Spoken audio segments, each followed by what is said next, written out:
वर्तमान में पूरे महाराष्ट्र में राष्ट्रीय शाहू महायज्ञ महाराज वृद्ध साहित्यकार कलाकार योजना में जिला चयन समिति द्वारा किए गए घोटाले में नया मोड़ आया है। कलाकारों का आरोप है कि जिला चयन समिति ने सूची को तैयार करने में आर्थिक लेन देन कर फर्जी सूची तैयार की। आपको बता दें कि जिला चयन समिति में न केवल महाराष्ट्र और पूरे भारत में बल्कि कनाडा, मलेशिया, अमेरिका और विदेशों में भी कला के क्षेत्र में काम करने वाले कलाकारों की फर्जी सूची तैयार कर सरकार को गुमराह किया। कलाकारों के चयन समिति के अध्यक्ष और सदस्यों की निष्कासित कर उनके खिलाफ कड़ी कार्रवाई की मांग की है। वंचित कलाकारों की एक ही मांग है कि फर्जी सूची को हटा करके नई चयन समिति का गठन किया जाए और नई सूची तैयार की जाए। असली कलाकारों के इंटरव्यू लेकर ही नई सूची तैयार की जाए। काय नाव आहे आपलं? माझे नाव आहे अनिल मदन मेश्राम, राहणार काचेवानी, तिरोळा तालुका, जिल्हा गोंदिया। काय काम करता तुम्ही? मी मागील 40 वर्षापासून ढोलक वाजवण्याचं काम करतो। अच्छा. जे वृद्ध कलाकारांना महाराष्ट्र शासनाच्या अंतर्गत पेन्शन योजनेचा लाभ मिळते, त्या पेन्शन योजनेचा लाभ मिळण्याकरता तुम्ही आवेदन केले होते का याच्याबद्दल? हो सर, मी आवेदन केलं होतं 2021 ला आणि आवेदन केल्याच्या नंतर माझं नाव लिस्टमध्ये आलेला होता। हे आहे माझे आवेदनची स्लिप फाईल। आणि ज्यावेळेस माझं नाव सिलेक्ट झाला, मी टेमरेजीच्या येथे पोहोचलो। भजेपार त्यांचं गाव आहे। कोण आहे ते टेमरेजी? हे महाराज आहेत, माणिक असं काहीतरी नाव आहे। तर त्यांच्या येथे गेलो। सर म्हटलं माझं नाव यादीत आहे किंवा नाही ते मला कळवा। तर त्यांनी आपली यादी सांगितलं की मेश्रामजी म्हणे तुमचं नाव आहे। आणि नाव असल्यापासून मी सर म्हणलो माझं काम होऊन जाईल आणि म्हणलो यादीमध्ये नाव आहे तर तुमचा बहुत बहुत धन्यवाद सर म्हणलो आणि तिथून निघून गेलो मी। त्याच्यानंतर पवनभाऊ पटलेला पण सांगितलं। पवनभाऊ पटलेच्या घरी मी 2-3 वेळेस गेलो आणि त्यांना सुद्धा तेच म्हटलं की अनिल मेश्रामजी म्हणे तुमचं नाव यादीत आहे म्हणे, तुमचं काम नक्कीच होईल म्हणे, हे पूर्ण आश्वासन मला दिला। पण सध्या जी आता निवड यादी मंत्रालयात जिल्हा निवड समितीने जी पाठवली आहे जी, त्या यादीत तुमचं नाव आहे का? नाही सर, त्या यादीमध्ये माझं नाव समाविष्ट नाही आहे। त्याच्याबद्दल तुमचं काय म्हणणं आहे? त्याच्याबद्दल माझं हा म्हणणं आहे की जेव्हा माझ्या 2020-21 ला मी जी फाईल दिलेलं होतं त्या फाईलमध्ये माझं नाव सिलेक्ट झाला, हर चीज झाला, मी आपल्या डोळ्यानं पण बघितला। आणि जेव्हा हे लिस्ट जेव्हा लागली पंचायत समितीला, त्या लिस्टमध्ये माझं नाव समाविष्ट नसल्यामुळे मी एकदम चकित झालो आणि मला असा आरोप लागला की हे यादी बोगस आहे, यांना काहीतरी काळा घोटाळा केलेला आहे असं दिसत आहे। तुम्ही याच्या अगोदर कुठे कुठे प्रोग्राम केलेत? मी याच्या अगोदर हे माझ्याकडे प्रमाणपत्र आहे।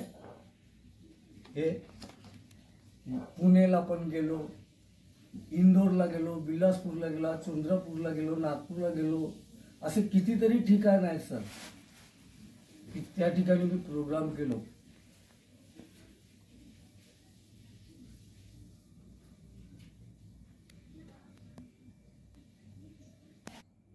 आता जी सध्या निवड यादी मंत्रालयात जिल्हा निवड समितीने पाठवली आहे त्या यादीत तुमचं नाव समाविष्ट नाही आहे, तर त्याच्याबद्दल तुमची काय प्रतिक्रिया आहे? तुम्ही काय सांगाल त्याच्याबद्दल? माझी अशी प्रतिक्रिया आहे की भाई माझं नाव यादी समाविष्ट नाही, ह्या लोकांना घोटाळा केलेला आहे। हे यादी पुन्हा या नावाची चौकशी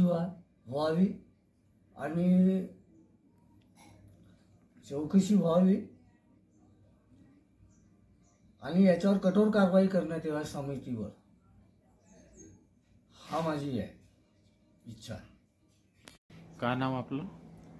माझे नाव आहे विनोद पांडुरंग सूर्यवंशी, विनोद सिंगच्या नावाने पण मला ओळखतात।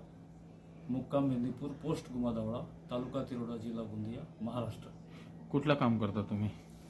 मी संगीतामध्ये तबला वादनाचं काम करतो आणि तोच माझं काम आहे. आपण संगीत क्षेत्राची जी शिक्षा आहे ती कुणाकडून घेतली आहे? मी हार्मोनियम आणि गायनची शिक्षा नवखरे सर आहेत तिरोड्याचे, त्यांच्याकडून घेतलेलो आहो मी. आणि संगीत क्लास गायनमध्ये विशारद आहो मी. गांधर्व संगीत महाविद्यालय मुंबई. आणि तबला विशारद, तबल्याची शिक्षा पंडित संपतलालजी आकाशवाणी रायपूर यांच्याकडून तबला शिकलेलो आहो मी. आणि याच्यात पण माझं विशारद आहे. आजपर्यंत तुम्ही संगीत क्षेत्रातले कार्यक्रम कुठे कुठे घेतले आहेत आणि कुणाकुणासोबत केले त्याच्याबद्दल काय माहिती सांगाल? मी संगीतात हे कलावंताचे कार्यक्रमात पूर्ण जिल्ह्यातील आमच्या गोंदिया जिल्हा, भंडारा जिल्हा, नागपूर, चंद्रपूर, पूर्ण महाराष्ट्रात गावोगावी जाऊन कार्यक्रम केलेले आहो मी. आणि भारतातले सर्व जेवढे मोठे शहर आहेत, नागपूर, मुंबई, पुणे, हैदराबाद, इकडे छत्तीसगडमध्ये राजनांदगाव, रायपूर, बिलासपूर, कलकत्ता आणि पंजाबचे अमृतसर, लुधियाना, गुजरातमध्ये भावनगर, गुजरातच्या पुष्कळशा एरियामध्ये आम्ही कार्यक्रम केलो. आणि लगभग पूर्ण भारत देश आणि विदेशात पण गेलेलो आहो मी. जसा मलेशिया, कॅनडा ह्या ठिकाणी आमचे कार्यक्रम झाले आहेत. आणि सुरुवातीला नाट्य क्षेत्रात काम केलो मी. त्यामध्ये पौर्णिमा काळे, शशिकला भाग्यवंत, भूमाला कुंभरे यांच्यासोबत पण मी नाटकं वगैरे वाजवले आहे.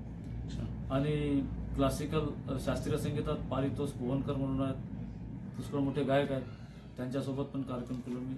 सितारवादक सुधीर पंडित आकाशवाणी रायपूर यांच्यासोबत पण संगत केली आहे. आणि असे अनेक दूरदर्शनवर सुद्धा माझे कार्यक्रम झालेले आहेत. वृद्ध पेन्शन विषयी तुम्ही कुठल्या वर्षी अर्ज केला होता आणि ज्या वर्षी तुम्ही अर्ज केला होता त्या यादीमध्ये तुमचं नाव समाविष्ट होता का? आणि आता जी वृद्ध पेन्शन योजना शासनाने जी यादी, निवड समितीने जी यादी शासनाकडे पाठवली त्या यादीमध्ये तुमचं नाव आहे का? मी 21 मध्ये अर्ज केला होता आणि तिथे माझ्या यादीत नाव पण आला होता.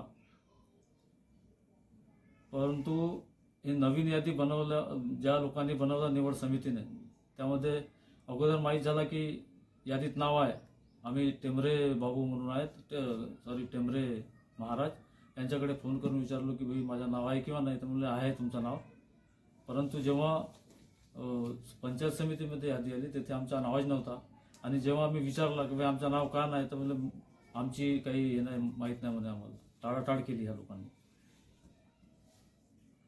तुमचा काय आरोप आहे आता त्यांच्यावर की का तुम्ही त्यांची तुमच्या नाव यादीमध्ये, एवढा तुमचं शिक्षण झाल्यानंतर, एवढं तुम्ही प्रोग्राम केल्यानंतर तुमचं नाव त्या यादीमध्ये नाही, तर तुमची काय प्रतिक्रिया राहील याच्यावर? निवड समितीबद्दल काय प्रतिक्रिया आहे तुमची? निवड समितीने हा पुष्कळ मोठा घोळ केलेला आहे. आणि असा लक्षात आला आहे की ह्या लोकांनी पैसे घेऊन हा केला असावा असा मला पूर्ण विश्वास आहे. कारण की जेवढे माझ्याकडे प्रमाणपत्र आहेत कार्यक्रमाचे, 35 ते 40 वर्षापासून या कामात आहो मी. आणि एवढे प्रमाणपत्र असून सुद्धा त्या लोकांनी म्हणजे जाच नाही केली. आणि जाच करूनही त्या लोकांनी जाच केली नसती तर माझं नाव आला नसता. म्हणून मला असा पूर्ण भरोसा आहे की ह्या लोकांनी पैसे घेऊन बोगस लोकांना तिथे टाकण्यात आला आहे. मी अशाही लोकांना ओळखतो की ज्यांच्या संगीत क्षेत्राशी आणि कले क्षेत्राशी, साहित्याशी काही संबंध नाही, त्या अशा लोकांचे नाव आहेत त्या यादीत. म्हणून मला असं वाटतं की या लोकांनी पैसे घेऊन बोगस लोकांची यादी तयार केली असं वाटत आहे मला. आता तुमची शासनाकडून किंवा निवड समितीकडून काय अपेक्षा आहे? मी काही शासनाला आणि मान्य समाज कल्याण मंत्री व समाज न्याय विभाग मंत्रालय मुंबई, मान्य मुख्य कार्यपालन अधिकारी गोंदिया, मान्य समाज कल्याण अधिकारी गोंदिया, मान्य समाज कल्याण आयुक्त नागपूर विभाग नागपूर, मान्य पालकमंत्री गोंदिया, मान्य खासदार गोंदिया भंडारा लोकसभा क्षेत्र यांना मी अशी विनंती करतो की ही जी यादी बनलेली आहे आणि ही म्हणजे घोळ करून बनलेली आहे, म्हणून ह्या यादीला बरखास्त करण्यात यावा. ज्या प्रकारे निवड समितीला पालकमंत्र्यांनी बरखास्त केला आहे त्याच प्रकारे ही जी नवीन यादी यांनी मंत्रालयात पाठवली आहे बरखास्त करण्यात यावी.